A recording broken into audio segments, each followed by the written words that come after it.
Pourquoi ce cercueil blanc? Peut-être qu'à Hanoï, ils l'ont mis dans un cercueil chinois. De toute façon, il est sûrement vide. C'est impossible qu'ils aient retrouvé son corps. Ils ont dû y mettre des pierres ou des os de buffle. Tout à l'heure, je dirai à sa veuve que Jean est mort héroïquement, sans souffrance, en pensant à elle.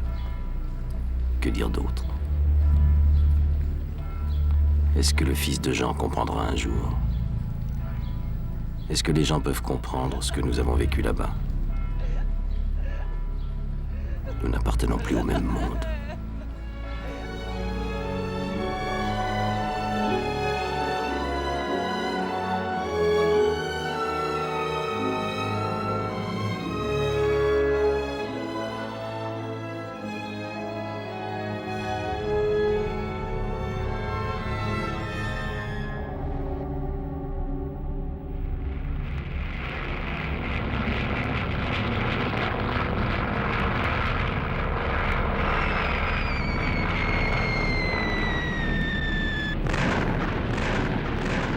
La guerre d'Indochine dure depuis 6 ans déjà.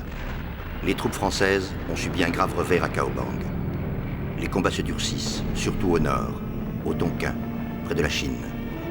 Cette année-là, commencent les premiers bombardements au napalm.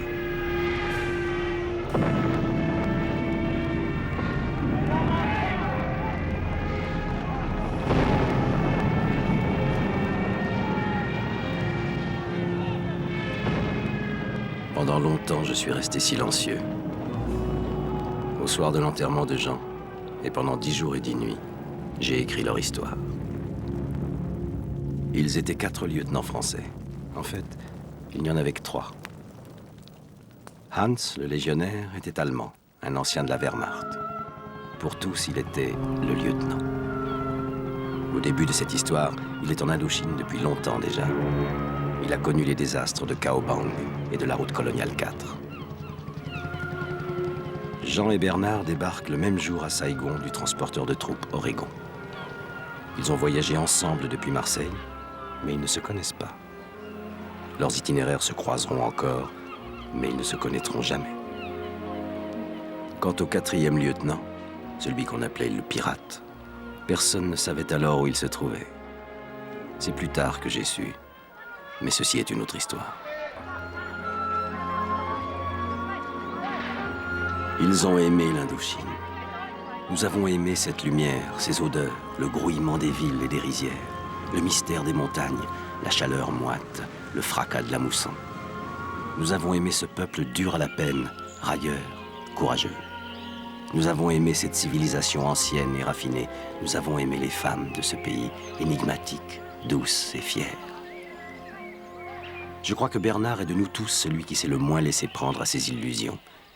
Il avait la lucidité d'un garçon qui ne pleure pas sur lui, mais qui regarde. Il était le fils d'un général, héros de la France libre. Ce père légendaire, c'était sa croix et sa fierté.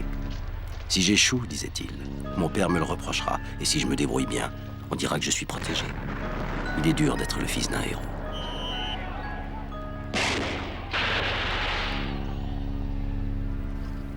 Bernard courait toujours après ses rêves d'aventure. Mais à cause de son père, il lui fallait aller à la bagarre plus crânement encore que les autres. Ce qui est sûr, c'est qu'il repoussait tout ce qui ressemblait à un privilège. Les premiers mois, il s'est battu dans le sud, Cochinchine, à Nam. Il commandait un poste perdu dans les rizières. Là, on oubliait le nom qu'il portait. C'était une époque heureuse. Il était né dans le château de famille. De son enfance, il gardait sûrement des souvenirs éblouis. Les chevaux, la chasse, les vacances d'été dans la villa de son grand-père à Deauville. Mais avec cela, une éducation rigide. L'honneur, le devoir, les vieilles morales traditionnelles. Il fallait être à la hauteur, mériter par une conduite exemplaire les privilèges que Dieu a accordés. Son père était rarement là. Aux vacances de Pâques, sa mère l'a emmené au Maroc où ce père mythique servait alors dans les chasseurs d'Afrique. Bernard a découvert les voyages en avion, le parfum de l'aventure, l'Afrique. Il avait rêvé devant les cartes de l'Empire. Maintenant, c'était là. Marrakech, les souks, le désert. Sa vocation était née, Il serait soldat comme son père. Mieux que son père, il serait méhariste. Chez les scouts, il choisit pour nom Renard des Sables. La vie ordinaire se poursuivait. Études, catéchisme, la famille et les copains. Mais la vraie vie de Bernard était ailleurs. Dans sa tête, c'était une épopée d'actes glorieux et de sacrifices. La guerre, mot redoutable et mystérieux pour un enfant, est déclarée. En bon scout, il a aidé les réfugiés qui se bousculaient sur les routes de l'Exode. La réalité rattrapait ses rêves de baroud.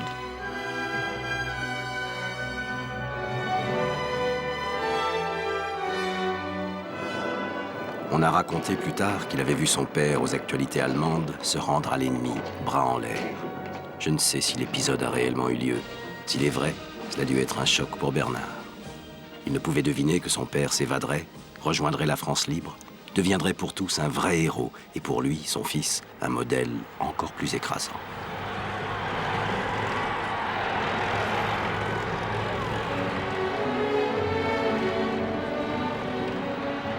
À la libération de Paris, il n'avait pas 16 ans. Il a fugué pour rejoindre la capitale. Là, il a fait le coup de feu avec les francs-tireurs. Un jeu exaltant. Ça sentait la poudre, le danger. Effacer la honte. Faire des soldats allemands prisonniers. Leur faire lever les bras, lui, le gosse. On l'a envoyé surveiller la maison d'un écrivain à succès, Sacha Guitry, compromis avec les occupants. Il eut envie de le réconforter en lui disant qu'il était l'auteur préféré de sa mère. Ce n'était pas le moment. Il s'est engagé dans la 2e DB ou dans la 1re armée pour suivre son père dans la gloire. Il était impensable qu'il se dérobe à son devoir. La campagne de France, Colmar, Strasbourg. Il était condamné à l'héroïsme. La paix revenue, il est entré à Saint-Cyr, tradition oblige. Avait-il un autre choix que de devenir officier? C'est à Saint-Cyr qu'il fera connaissance du 4e lieutenant français, celui qu'on appelait le pirate. Quelques mois après son arrivée en Indochine, Bernard a demandé d'être affecté au nord, au Tonkin, là où ça se passait vraiment. Dans le sud, ce n'était pas la vraie guerre. Il fallait qu'il aille toujours plus loin, vers le plus dangereux. C'est là aussi qu'il a reçu une lettre du pirate, une lettre énigmatique. Je suis par là, moi aussi. Sans autre précision. Il reconnaissait bien là son goût du mystère. Le pirate. À Saint-Cyr, tout de suite, ce fut le coup de foudre de l'amitié. Était-ce malgré ou à cause de leurs différences, le fils de famille d'un côté, de l'autre, le fils de l'institutrice de Belleville. Avec Bernard, le pirate découvrit un monde qu'il ne soupçonnait pas. Mais au bal chic où les femmes trop belles l'intimidaient, Bernard, lui, préférait les sorties avec le pirate. Il découvrit un monde moins guindé, le jazz, Saint-Germain-des-Prés. Son père n'aurait sans doute pas apprécié ses fréquentations. Les deux camarades ont tout partagé, le plaisir et l'idéal. René Vietto, le champion cycliste malchanceux, et le maréchal Lyautey, pacificateur du Maroc, leur modèle. Saint-Cyr s'achevait. Un après-midi, ils s'étaient donné rendez-vous au lac d'Anguin. Ils attendaient l'un et l'autre leur première affectation. À la fin de la journée, le pirate s'est éclipsé aussi naturellement que s'il devait se retrouver le lendemain. Bernard ne devait jamais le revoir.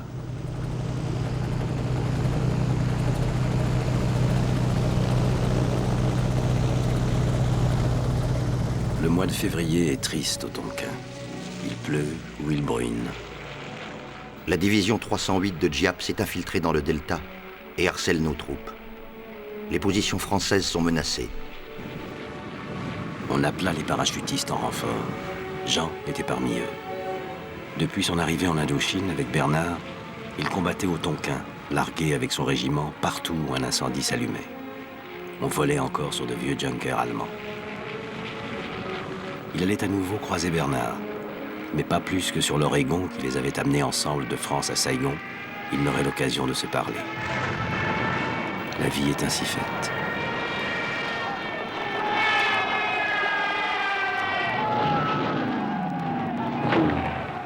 Bernard était à la tête d'une section de tirailleurs algériens, en mauvaise posture. Sa dernière affaire, il la mena avec ses soldats venus d'Afrique. C'était son choix de combattre auprès d'eux, en première ligne. C'est au milieu d'eux qu'il tomba. Ce sont les parachutistes de Jean qui dégagèrent les tirailleurs. Jean a-t-il vu le corps de Bernard? Il n'en a jamais rien dit. Ce n'était pas son caractère de tirer une gloire quelconque du malheur des autres. Je venais d'arriver à l'antenne médicale de Xuan Mai. J'ai recueilli la dépouille de Bernard parmi les blessés algériens, sénégalais et vietnamiens. Tous égaux maintenant devant la mort. J'ai fait sa toilette pour qu'il soit décent quand son père le verrait. Son corps était criblé d'éclats. Je lui joignis les mains. Depuis l'adolescence, la seule vérité que Bernard connaissait, c'était la guerre. Il était fatigué de cette vie. Il n'osait pas le dire à cause de son père. Avec ses économies, il voulait acheter une voiture de sport rouge qui irait vite et épouser une chic fille.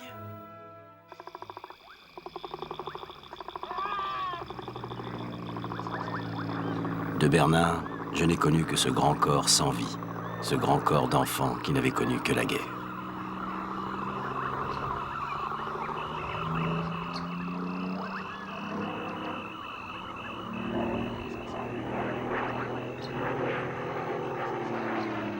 La mort de Bernard a retenti en chacun de nous. C'était un sentiment de gâchis, usant et pénétrant comme la mousson. La pourriture qui colle à la peau. Les questions sans réponse. Le début de l'enlisement. Pourquoi mourions-nous en Indochine ?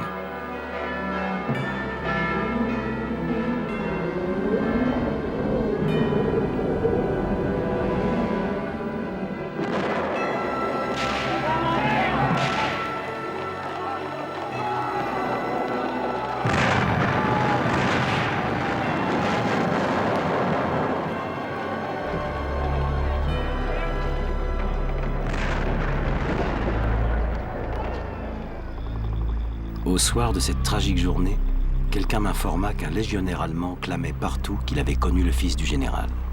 Il racontait que Bernard l'avait fait prisonnier à Colmar en 1944. L'affaire m'intrigua.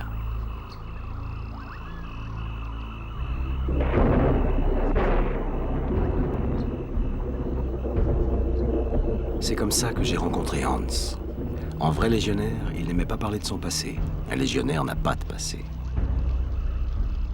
Je lui ai tiré son histoire par bribes, jamais sûr qu'il disait la vérité. L'exaltation des débuts de l'hitlérisme sur la jeunesse allemande, il a marché à fond. Il ne s'en cachait pas. Il ne cherchait pas à s'excuser. Il me répétait, comme si ça expliquait tout, « Je suis de Hambourg, tu comprends, un des plus grands ports du monde. » Après l'humiliation de la défaite de 1918, nous repartions à la conquête du monde tête haute. Nous étions des enfants.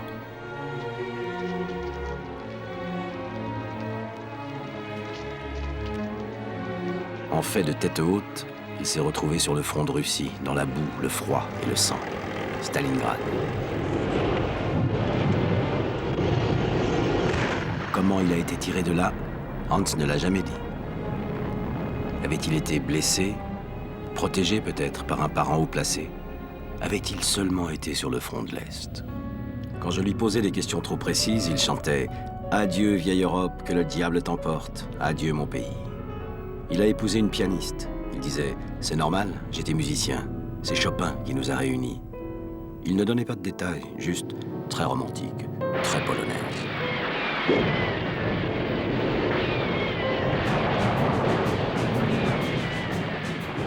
Il a été muté en France dans les troupes d'occupation.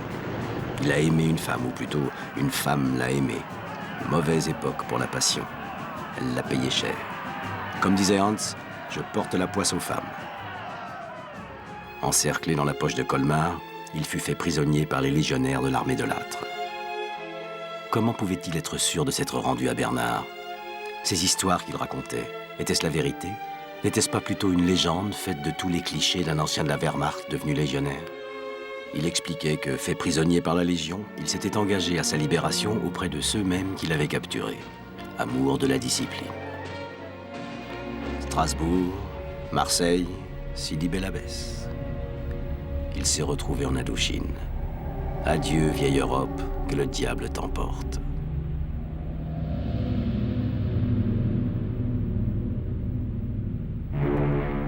Certains prétendaient l'avoir reconnu en première page d'un magazine américain. Défait mais fier et hautain, il bravait l'objectif. Hans laissait leurs questions sans réponse. Pour eux, sans aucun doute, dans la Wehrmacht, il était officier.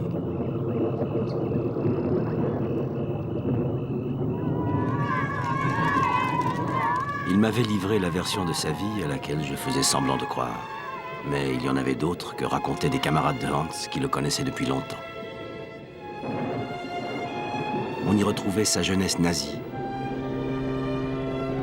On y retrouvait le port de Hambourg. À partir de là, c'était un tout autre destin. Certes, au début, il n'avait pas échappé à la guerre. Sa femme était bien pianiste et polonaise aussi, mais surtout, elle était juive. Il n'a jamais été sur le front russe. Pour certains, il combattait comme lieutenant dans l'Africa Corps auprès de Rommel. Bir Hakeim, El Alamein, la Tunisie. Là, il aurait été fait prisonnier. Pour d'autres, il était officier de marine. Ils étaient tous marins dans sa famille. Embarqué sur un sous-marin, il chassait l'ennemi dans l'Atlantique. Quand sa femme a été arrêtée par les nazis en 1943, il a déserté lors d'un mouillage à La Rochelle. C'est à ce moment-là qu'il est passé de l'autre côté et qu'il s'est engagé dans la Légion.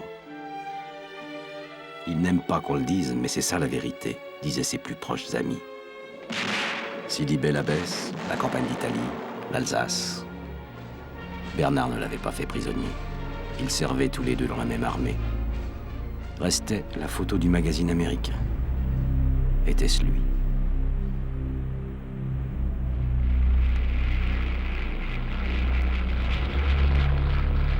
Aussi bizarre que cela paraisse, le pirate a appris la mort de Bernard par les journaux qu'on lui parachutait tous les mois avec des munitions et le ravitaillement. Il les rangeait soigneusement et en lisait un par jour, le soir, vers 16 h, comme à Paris. De sa tristesse, il n'a rien dit. Il était dans la montagne, non loin du Laos, avec une compagnie de partisans. Il les avait recrutés lui-même, homme par homme, famille par famille. Il vivait avec ces gars, mangeait avec eux le riz gluant des montagnes, buvait avec eux le thé vert, si fort qu'il est noir.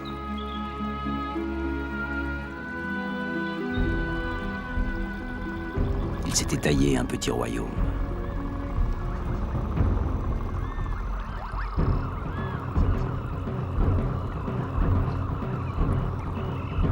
Chef de bande, avec cette capacité qu'il avait de s'adapter à tout, il jouait à la guerre. C'était une revanche sur son enfance quand son père lui jetait ses soldats de plomb. Ses partisans ne se battaient pas pour la France, ils se battaient pour lui. Il les appelait ses Indiens. Les liaisons avec Hanoï étaient sporadiques, les instructions arrivaient de loin en loin. Être ainsi hors norme, hors hiérarchie, ça plaisait aux pirates. Il aimait le secret, les coups en douce.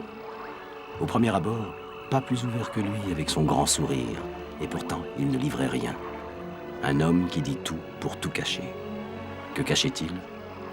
Il y avait un sujet tabou. Son père.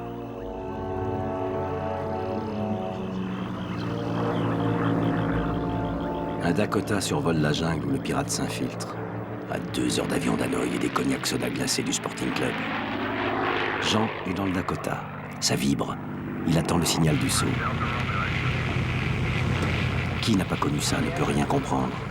La peur au ventre, ce poids au creux de l'estomac, le café du matin au goût amer, les souvenirs qui défilent. La mine, les hauts fourneaux, le fer, l'atelier. En Lorraine, on n'a pas le choix. Sa femme, il l'avait connue encore tout enfant. Ils étaient du même pays. L'été, ils faisaient les foins ensemble, les vendanges en octobre. Il a commencé à travailler très tôt, comme son père et son grand-père. Il en était fier. La guerre arriva. Les Lorrains devinrent allemands. Des camarades avaient reçu la convocation pour le service obligatoire du travail. Il a dit qu'il ne partirait jamais. Il s'est réfugié en Dordogne, et là, il est entré dans le maquis. D'après ce que j'ai su, il est monté rapidement en grade. Il était courageux, le Lorrain, et il n'aimait pas les Allemands. Ces exilés sont devenus alors la célèbre brigade Alsace-Lorraine. La brigade des brigands, disait-on d'eux. Ces soldats de fortune, mal vêtus et pas réglementaires du tout, on les appelait les pouilleux. Ça ne leur déplaisait pas. Ils ont bien combattu, tout le monde s'en souvient. Il a retrouvé sa femme en Lorraine dans l'ivresse de la paix retrouvée. Seule ombre au tableau, son frère. Compromis avec l'occupant, il était en fuite. Jean en fut meurtri. Ils se sont mariés tout de suite. Il était fatigué des lendemains incertains. Engagé pour la durée de la guerre, il retrouva la vie civile pour quelque temps. Un premier enfant s'annonçait. Jean était courageux, dur au travail. Mais ça n'allait pas. Il avait du mal à se réadapter après ce qu'il avait vécu. Il a changé plusieurs fois de travail. Il ne gagnait pas beaucoup. Il est devenu de plus en plus nerveux. Il y a eu des grèves. Il s'est retrouvé en tête des meneurs. Il a encore perdu son travail. Dès cette époque, le souhait de Jean, c'était de devenir officier, de renouer avec la vie qu'il avait vécue dans les maquis, puis avec ceux de la brigade Alsace-Lorraine. Une existence au jour le jour, sans contrainte. Il se remit aux études et... Un matin, on était en train de prendre le café dans la cuisine, me raconta sa femme. Il m'a annoncé qu'il partait pour l'Indochine. Il répétait « Si je reste ici, je vais exploser ». Il voulait être parachutiste. Tout ce que j'ai pu dire, ça n'a servi à rien. Il est parti. Avant chaque opération, les parachutes étaient vérifiés par des jeunes filles. Sur chacun, elles inscrivaient leur nom. Jean a regardé ce nom. Camille Nguyen. Sa vie était entre les mains de cet inconnu.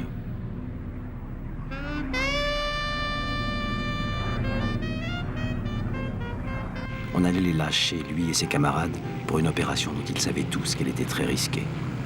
Il a sauté en se répétant ce nom. Camille Nguyen. Si j'en sors, je la retrouve. C'était un sentimental, Jean. Le Viet Minh avait lancé son offensive d'automne en Pays Thaï. La mousson s'achevait, les pluies avaient cessé.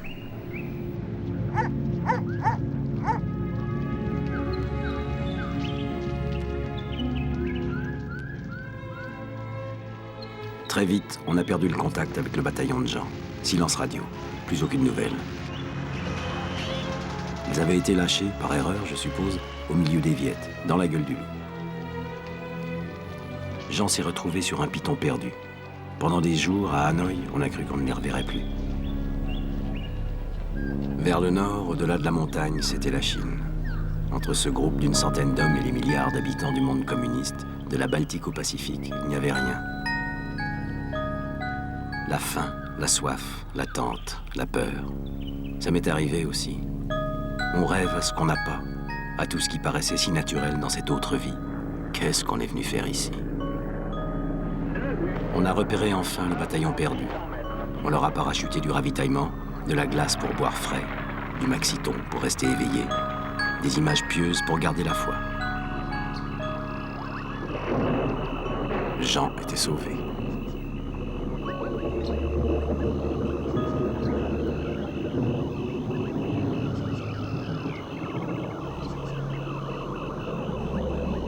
À ce moment de l'histoire des 4 lieutenants, je viens d'être nommé à l'hôpital d'Hanoï, un répit après plusieurs opérations éprouvantes.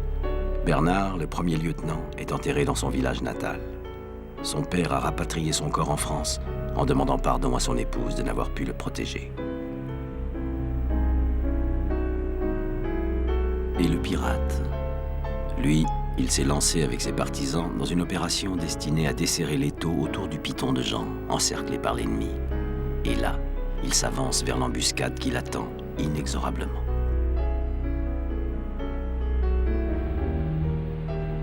Hans est à ce moment-là poursuivi par les Viettes sur la RC6. Le combat paraît perdu d'avance. Nul ne sait s'il s'en sortira, lui moins que quiconque. Cerné par la jungle et par l'ennemi invisible, Jean et ses hommes évacuent la position où ils étaient retranchés. Ils sont exténués. Ils entraînent les populations civiles dans leur sillage. L'ennemi se répand comme une tache d'huile. Il traque irrésistiblement les maquis de partisans. Toutes les liaisons sont interrompues.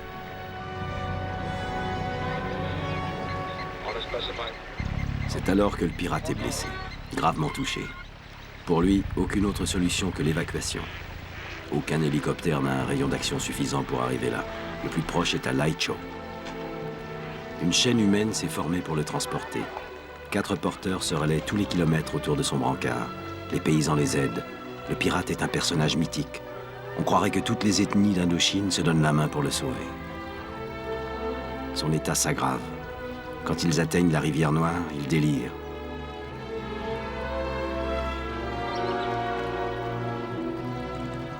Le cortège croise, piqué sur des bambous, les têtes des morts du bataillon de Jean.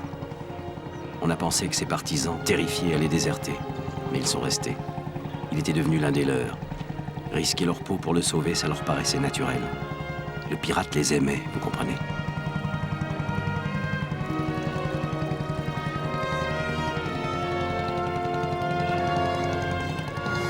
Enfin l'hélicoptère. Il a perdu connaissance.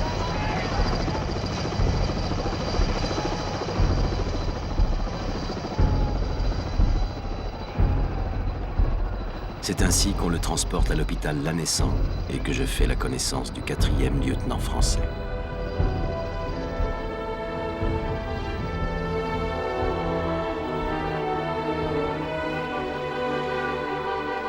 On l'opère 2 fois. Il est très faible. Dans son délire, il appelle son père, évoque sa mère et Bernard, lance des appels de détresse, évoque fréquemment une femme. Le soir, je viens m'asseoir près de lui. Apaisé, il me parle alors. De son père, il ne dit pas grand-chose. Il me montre seulement une vieille photo jaunie.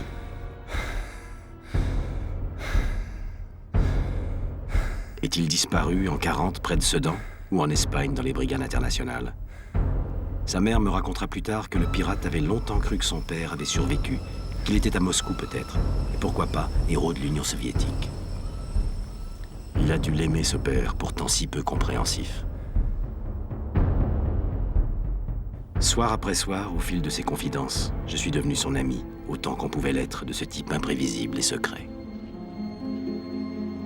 Sa mère était institutrice, tout imprégnée de la bonne morale républicaine. Il la respectait et il l'adorait. En 1936, les congés payés les conduisent jusqu'au bois de Meudon. 1 semaine de camping. Mais lui, il rêve de grands espaces, de taches roses sur la carte murale des colonies. Il va découvrir la mer pour la première fois à Trouville. C'est sur la côte normande qu'il aurait pu rencontrer Bernard une première fois. Mais se serait-il reconnu, le gosse de riche, et lui, le gosse de pauvre? La vie est ainsi faite. Une seule journée à la mer suffit à l'enflammer. Partir, devenir matelot.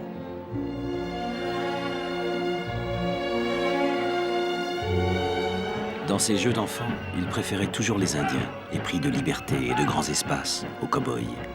À leur tête, ils déterraient la hache de guerre pour défendre leur territoire. Quand les Allemands occupent la France, il prend la route de l'Exode avec sa mère. Il est ravi, il jubile, enfin il se passe quelque chose. Il a l'impression d'être lancé dans un roman d'aventure. Son père, mobilisé dans l'armée Corap, a disparu. Il était contre la guerre, contre toutes les guerres. Où est-il? Le pirate n'en parle jamais et il n'aime pas qu'on lui en parle. L'Exode les mène à Limoges chez des cousins bienveillants. Il écoute Radio Londres. Il a l'impression que tous les messages secrets lui sont destinés. Il décide alors de passer en Espagne pour s'engager et combattre avec les Français libres. On lui parle d'une filière à Perpignan. Il part en vélo avec des camarades. Aucun d'eux n'a 20 ans. Leur passeur, le pirate l'apprendra plus tard, livre un convoi sur 2 aux miliciens.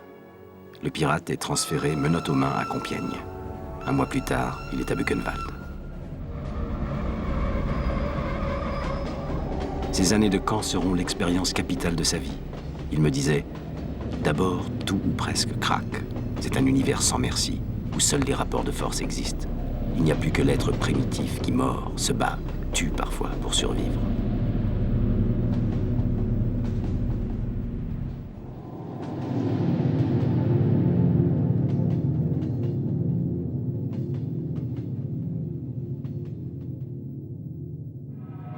n'assiste pas à la libération. Il est encore à Buchenwald.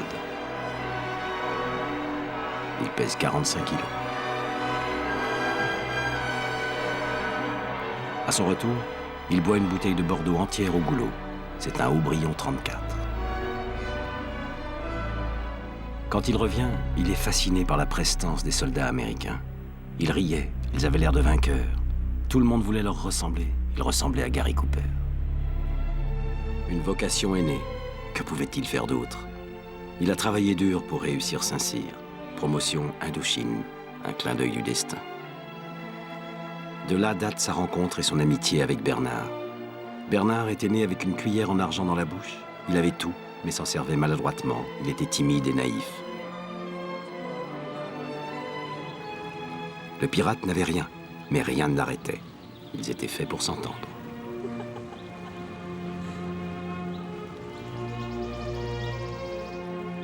Un jour, sur les boulevards, il croisa Gabin, l'idole de sa mère.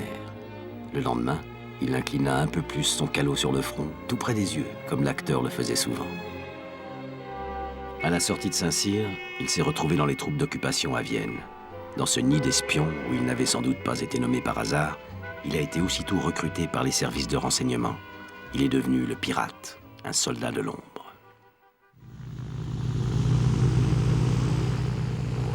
Dès qu'il a été un peu rétabli, je l'ai envoyé en convalescence en France. On l'a débarqué de nuit pour échapper aux manifestants qui protestaient contre la sale guerre. Pour eux, nous étions des parias. Il fallait nous cacher.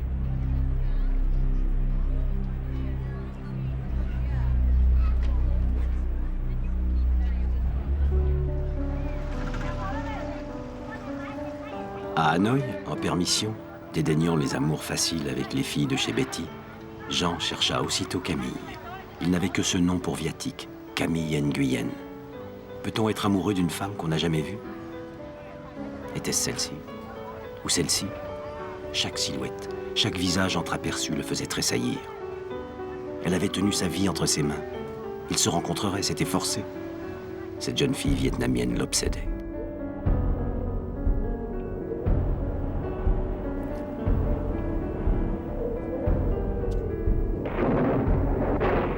Hans avait échappé à ses poursuivants et sans répit était reparti en opération avec ses légionnaires. Ce jour-là, l'aviation avait brûlé tout un village au napalm pour une histoire de buffle vendue aux Viet Minh. Hans était un soldat sans état d'âme, mais devant l'incendie des villages, les représailles contre les habitants, il réagissait avec une sourde colère. Du sale travail. Ce n'était pas de la sensiblerie, c'était de la lucidité. Comment s'attacher des populations en les traitant avec cette violence?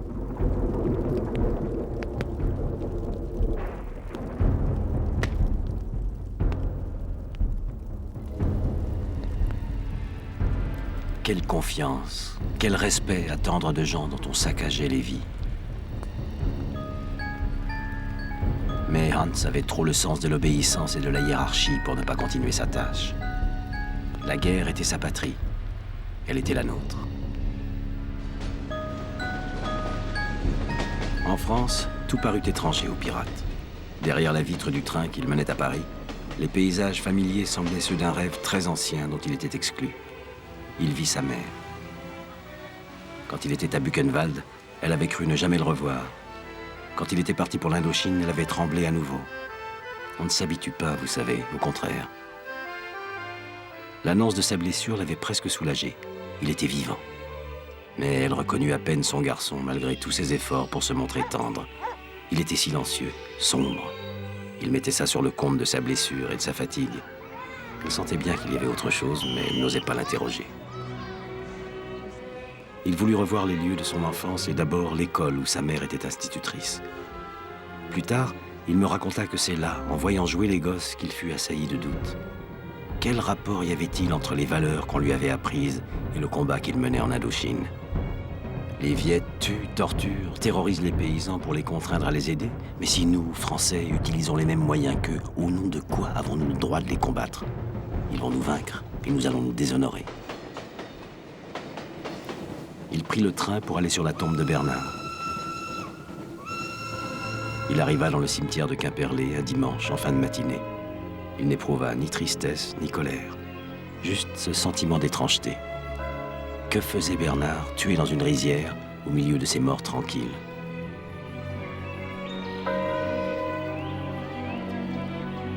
Il renonça à aller saluer la famille de son ami. Il reprit le premier train.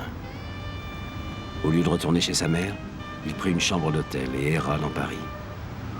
Je cherchais à réembrayer sur la vie en France, me dit-il plus tard. J'attendais un déclic, mais rien. J'étais complètement déboussolé. Le 14 juillet, il alla en badaud regarder défiler l'armée aux Champs-Élysées. Saint-Cyr lui paraissait si loin désormais. C'étaient les camarades, mais je me sentais en dehors, comme un prêtre défroqué.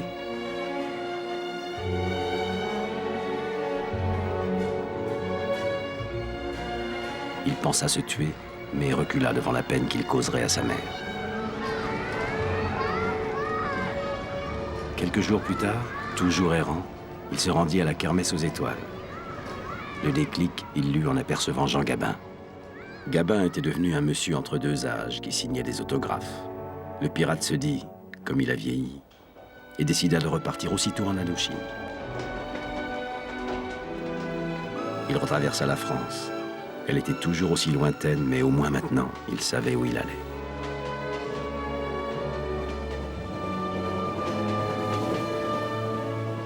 Marseille, 3 ans déjà qu'il avait embarqué pour la première fois.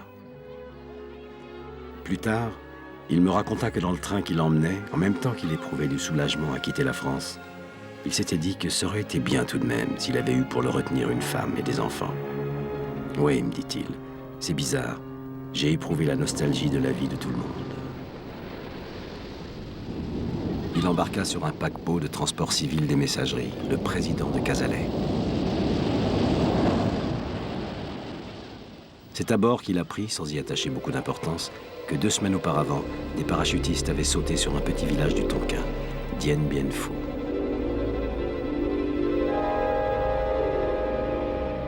Il ne se doutait pas que son destin, mais aussi celui de Hans et Jean, et le mien bien sûr, allait basculer quelques semaines plus tard dans cette vallée verdoyante.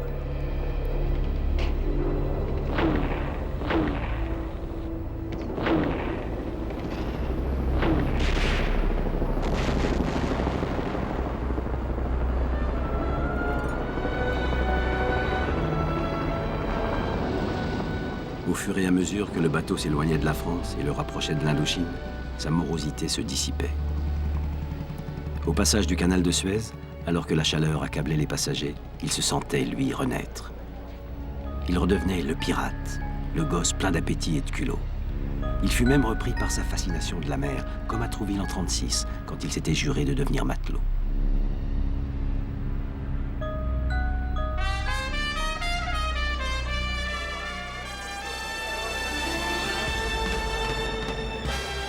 On fêta Noël par un grand bal. Il n'avait jamais connu un tel luxe, même dans les soirées chics où l'entraînait Bernard. Il fut subjugué par une jeune femme solitaire et pensive. Elle était mariée et allait rejoindre son époux en poste en Indochine. Il la séduisit à la première danse et ils ne se quittèrent plus jusqu'à l'arrivée à Saigon.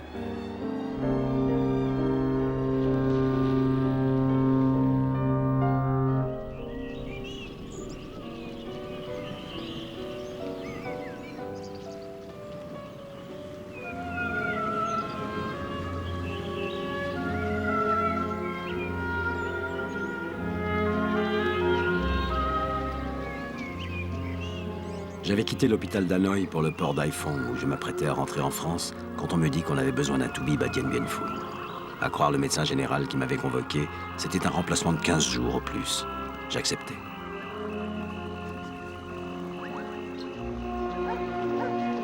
C'est ainsi que mon chemin a croisé à nouveau celui de Hans, le légionnaire. Il avait sauté dès le premier jour sur Dien Bien Phu. Hans avait fait la connaissance d'une journaliste. Elle écrivait un article sur la Légion et sur ses hommes. Il l'avait prise sous sa protection et lui vouait une véritable dévotion. Brigitte avait passé près de 2 ans au camp de concentration de Ravensbrück.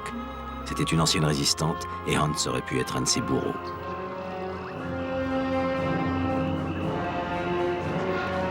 Hans se disait invincible. Il racontait à Brigitte que, comme les guerriers Oaoa, il mangeait le foie de ses ennemis tués pour s'approprier leurs vertus. Elle avait fini par le croire. Ce jour-là, les dernières averses avaient détrempé le sol de glaise. Les lianes glissantes filaient entre les doigts. Les grenades ennemies dévalaient la pente. La laine brûlante du napalm. Le feu qui tombe du ciel.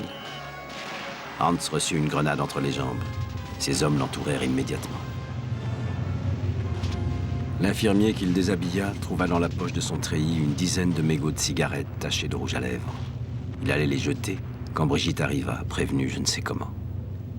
Elle prit la main de Hans et jusqu'à la fin ne la lâcha plus. C'étaient ces mégots qu'Hans avait ramassés et soigneusement conservés.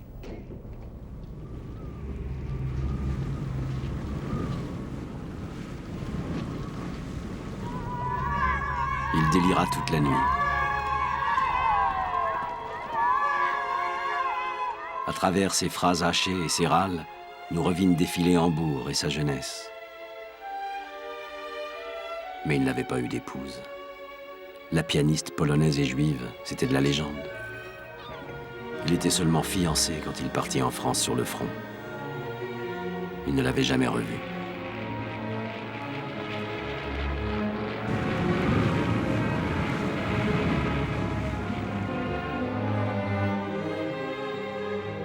Elle savait par les actualités qu'il avait eu l'honneur, le premier, de hisser le pavillon nazi sur la Tour Eiffel en juin 40. Elle en avait été très fière, puis plus rien. Ses lettres étaient restées sans réponse. De ses amours, il ne restait que le souvenir d'une Parisienne qu'on avait tondue.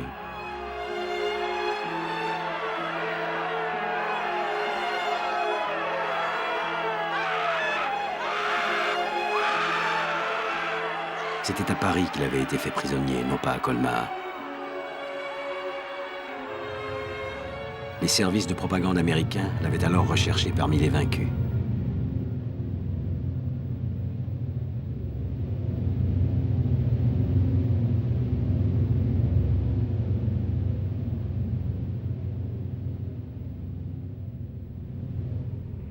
Il était bien l'homme en photo sur le magazine. Les Américains avaient tenu à exhiber le symbole défait de la victoire allemande de juin 40.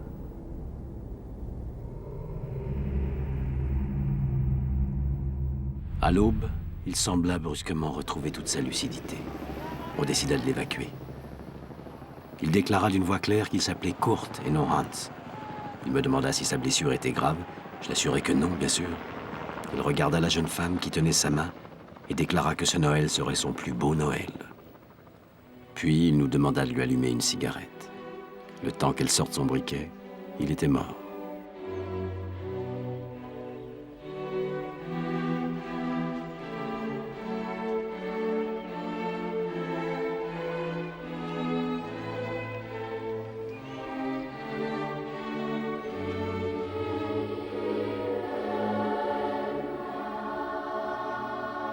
À force de désirer les choses, on croit qu'elles vont arriver. À Noël, la femme de Jean crut qu'il allait revenir. Elle l'avait dit à ses enfants. Il n'est pas venu.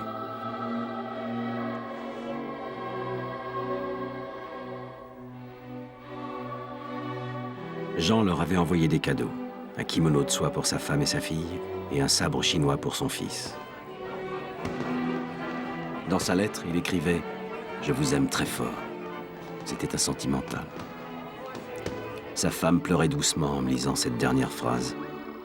C'était bien de Jean de faire des surprises comme ça, rajouta-t-elle.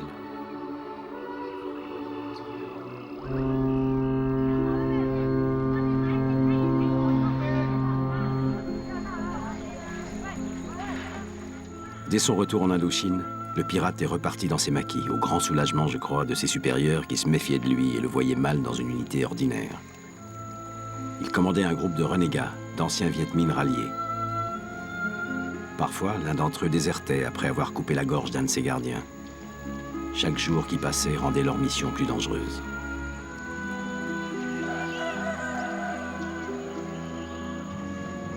À la fin de sa mission, le pirate fut affecté je ne sais comment à l'état-major. Que s'était-il passé? Qu'avait-il vu ou subi pour abandonner? Avait-il eu peur? Peut-être est-ce le père de Bernard qui l'avait fait venir auprès de lui?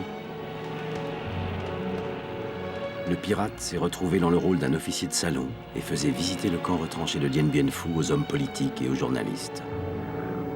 A priori, on l'imagine mal ainsi. Mais c'était le propre du pirate de surprendre. Il était à Dien Bien Phu la veille du jour où la grande bataille a éclaté. Il est venu me serrer la main et m'apporter une bouteille de cognac.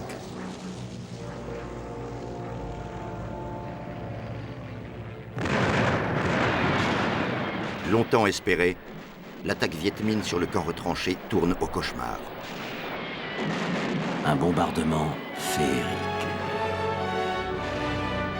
À 18 ans, j'avais vu de petits films d'amateurs tournés en Afrique où l'on voyait le docteur Schweitzer, les pirogues, les éléphants, les buffles, la chirurgie sur un coin de table.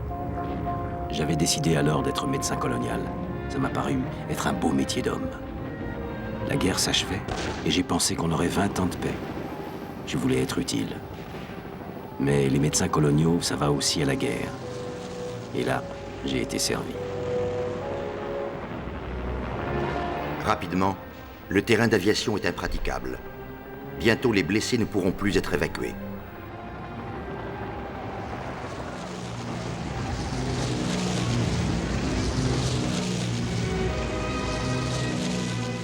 Camille Nguyen. Jean ne l'aurait jamais retrouvé.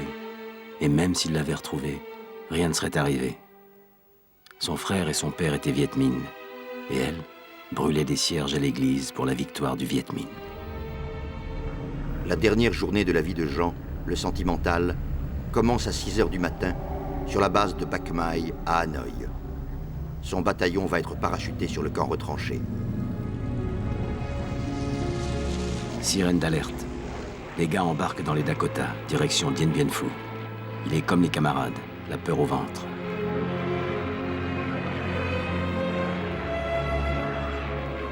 Signal de saut. On y va. À qui pense-t-il? Pense-t-il seulement? Le commandant en chef a salué le départ du bataillon sur l'aérodrome. Le pirate l'accompagnait. Il ne connaissait pas Jean, mais je suis sûr qu'il l'aurait aimé.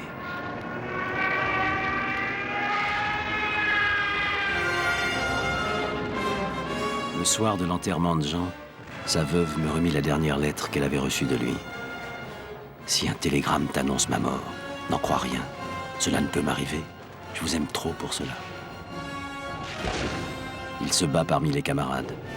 Il est fauché. De ses espoirs, de ses remords, de ses élans, il n'y a plus rien.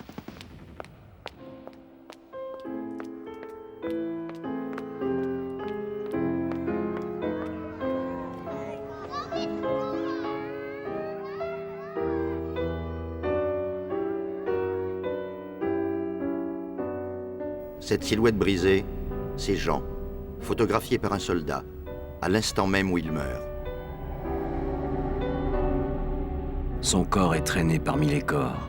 La boue de Dien Bien Phu l'avale.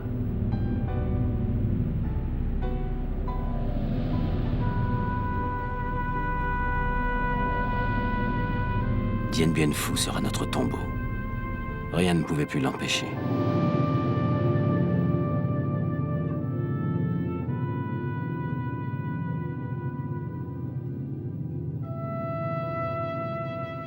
Les équipages des Dakota qui survolaient le camp pour y larguer les colis de la Croix-Rouge recevaient du sol des appels radio des gars en bas.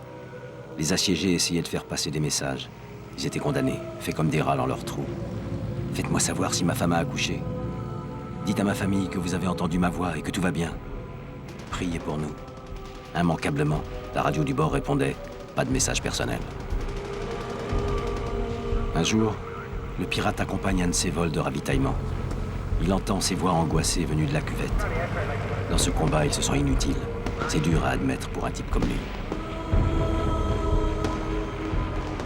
De retour à Hanoï, un soir qu'il devait joindre d'urgence son général, il dut, pour mettre la main sur lui, chercher le vieux coureur de filles à travers toute la ville. Et pendant qu'il interrogeait les entraîneuses, juchées sur leur tabouret dans la lumière rose des bars, là-bas, au fond de la sinistre cuvette, les camarades mouraient. C'est cette nuit-là qu'il prend la décision de sauter sur Dien Bien Phu. Il passa sa dernière journée à Hanoï, comme si cela devait être la dernière journée de sa vie. Il écrivit à sa mère « J'aime bien la vie, et toi je t'aime tout court, mais je vais rejoindre les camarades. Je ne pourrais plus me regarder dans une glace si je ne le faisais pas. » Il rendit visite aux familles de ses anciens partisans, dont certains avaient trouvé refuge dans les faubourgs de la ville. À l'hôpital La Naissant, il dit adieu à un ami évacué après les premiers combats. Le soir, il rejoint les volontaires venus de partout pour sauter comme lui sur Dien Bien Phu. Une première fois, l'avion décolla, puis fit demi-tour après avoir tourné au-dessus de la cuvette. Le lendemain, à 17h, le pirate communia. Il n'avait pas croisé Dieu depuis longtemps. Puis, en silence, la silhouette déformée par le parachute, la tenue raidie par la sueur, il embarqua sans espoir de retour. Les aviateurs évitaient de croiser leurs regards. Hanoï, écrasé de chaleur, abasourdi par la défaite, jette ses derniers feux.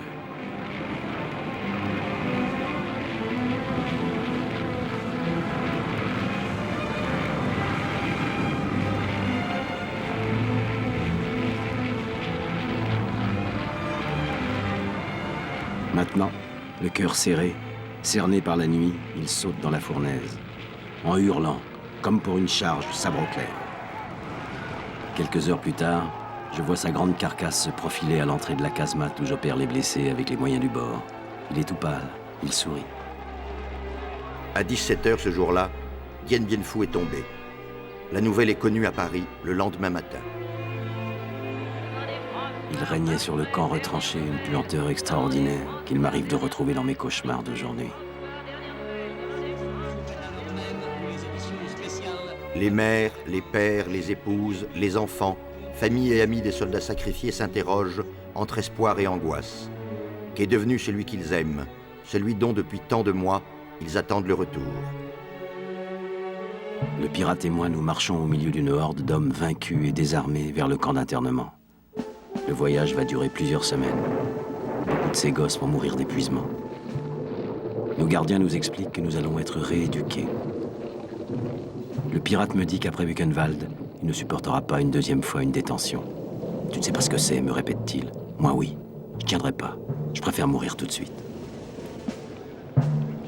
Mais il tient. Amaigri, décharné, le visage creusé par la malnutrition, le travail forcé, les terribles séances d'autocritique, les brimades et les coups, il tient. Et quand tant d'autres, à bout, se laissent aller et sombrent, il se rase chaque matin.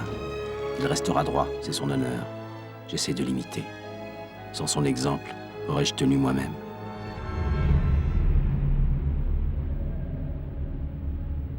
Bien plus tard, à mon retour en France, j'ai vu un film de propagande tourné par les Viettes dans notre camp. Il s'agissait de montrer à l'opinion publique internationale les excellents traitements pratiqués par nos gardiens.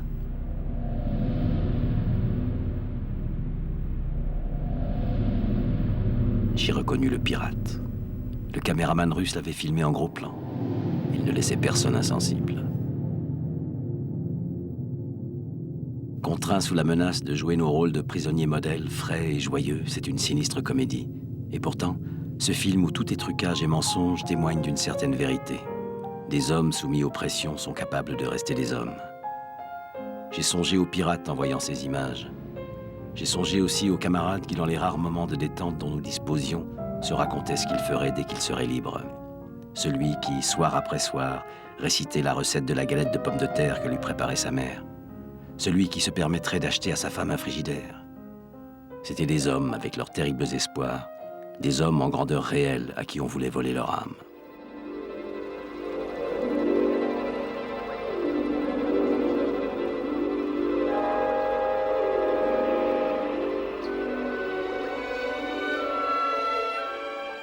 Et puis, on a ouvert les camps. On nous a libérés. Beaucoup sont morts à 2 pas de la liberté. C'est un souvenir lourd à porter d'avoir tenu la main d'un garçon de 20 ans dont on savait qu'il allait mourir dans la nuit. À ce moment-là, l'homme est vraiment un enfant.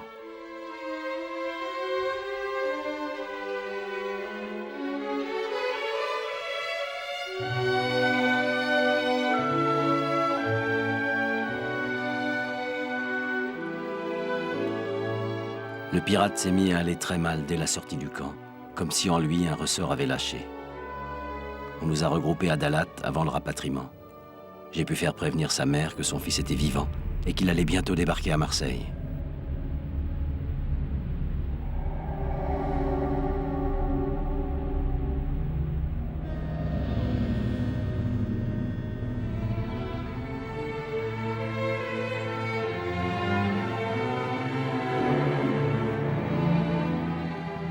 J'ai embarqué avec le pirate. Il était de plus en plus bas, prostré, silencieux. Il ne se plaignait pas. Il écoutait de la musique sur l'électrophone qui ne l'avait jamais quitté, même dans les maquis tonkinois. C'était un cadeau de Bernard. Il appelait ça sa boîte à cafards.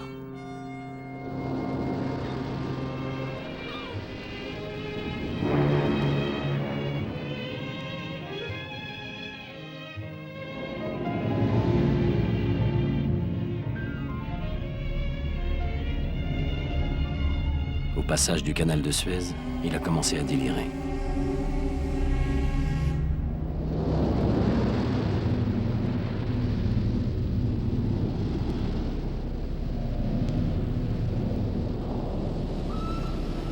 La femme de Jean est venue à Marseille. Elle savait que son mari était disparu, qu'il était mort sans doute. Gardait-elle un vague espoir? Avait-elle le besoin de savoir, d'interroger ceux qui auraient pu lui parler de son mari? Dans le même wagon, la mère du pirate restait silencieuse. En Méditerranée, le temps devint plus frais et l'air sembla redonner un peu de vie au pirate. Il me confia alors son secret. Son secret, c'était la honte d'avoir abandonné ses partisans. Je ne sais pas s'il faisait confiance à la France, mais à moi il faisait confiance, et c'est moi qui les ai abandonnés.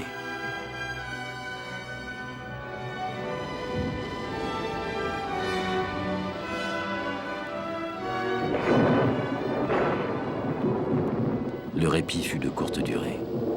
Lutter pour la vie ne l'intéressait plus. Il ne mourut pas cette nuit-là. Le pirate est mort dans les bras du docteur le 1er novembre 1954. C'était le dernier des 4 lieutenants français. Il s'appelait Antoine. Sa mère avait tant rêvé de son fils lui ouvrant les bras, de cette première étreinte après tant d'attentes et tant d'angoisse.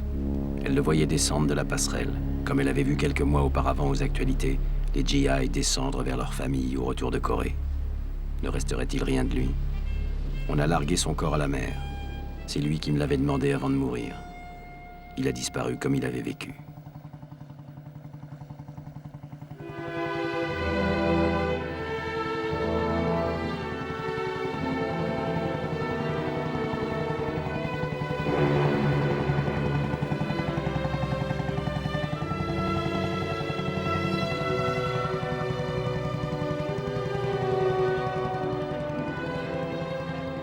Sur le quai se pressaient les familles qui voyaient s'achever leur angoisse. La femme de Jean errait, éperdue, parmi ces scènes de retrouvailles.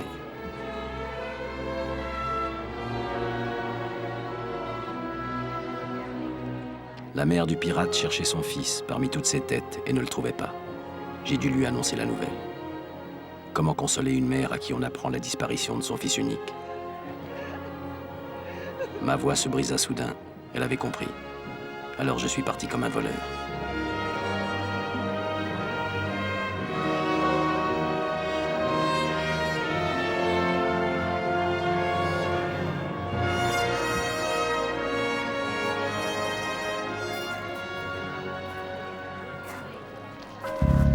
Un jour, on a rapatrié le cercueil chinois de Jean venu de je ne sais où.